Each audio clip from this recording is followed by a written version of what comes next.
এখন এসেছি এটা লাবান বাজার, এখানেও হাঁপে হাঁটছি, যাচ্ছি আমার আর একটা বান্ধবীর বাড়ি।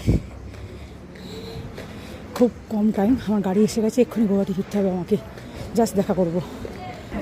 পুরানো চেনা রাস্তা, ভালোই লাগছে। আছেন তো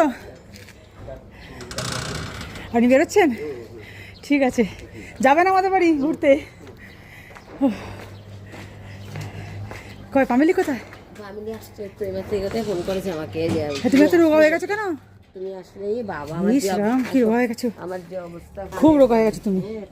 বলো আগে তারপরে। আরে দেখা করলাম খুব কম টাইম, মিসের সাথেও বসতে পারিনি। মিস তো চপ মিষ্টি দিয়েছে, আমি তো মোটামুটি আধখানা চপ মিষ্টি তো তুলে দিয়েছি, আর চপটা ভাবলাম খাবো, এত বড় চপটা আধখানা খেয়ে আমি পারবো না, আপনি বরং ওটা ফেলতে খারাপ লাগছে, আর আপনি প্যাক করে দিন বলতে গিয়ে উনি দেখে 4টি মিষ্টি ফিষ্টি হাবি জাবি আরও প্যাক করে দিলেন।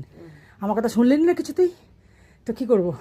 আমার কিন্তু গাড়ি এসে গেছে, গাড়ি আমি কোনো রকমের আধ ঘন্টা টাইম ওর কাছ থেকে আমি চেয়ে নিয়েছি, গাড়ি লাস্ট স্টপে দাঁড়িয়ে আছি। দাদা আসবে না, আসবে না, ও আসছে না, এখান থেকে শিলং থেকে গাড়ি যাচ্ছে, লাস্ট স্টপে গাড়ি দাঁড়িয়ে আছে।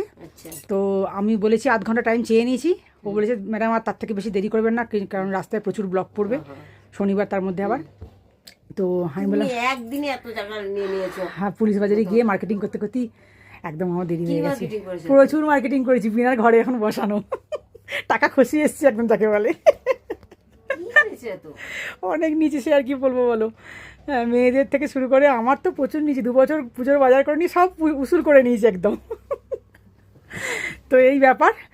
তো এখন বিনাকে বললাম মোমোটা ওখান থেকে তুই নে, টাকা দিয়ে দিয়েছি, তোদের মোমো প্যাকিং করে নে, আমার মোমোটা প্যাকিং করে তুই আমাকে দিয়ে দিস, কারণ আর খাওয়ার সময় নেই, ইচ্ছে কথা ছিল ওখানে বসে মোমো খাবো, সেটা আর সুযোগ হলো না। তো যাই হোক, এই কথা। এখন তোমার কাছে একটু বসে কথা বলে আমি এক্ষুনি বেরিয়ে যাবো, ঠিক আছে? এই নাও ওয়েস্ট বেঙ্গলের মিষ্টি, চলে আয়, তোর সঙ্গে দেখা করবো বলি আছি এখনো, চলে আয় বস। কেমন আছিস বল? ভালো আছিস?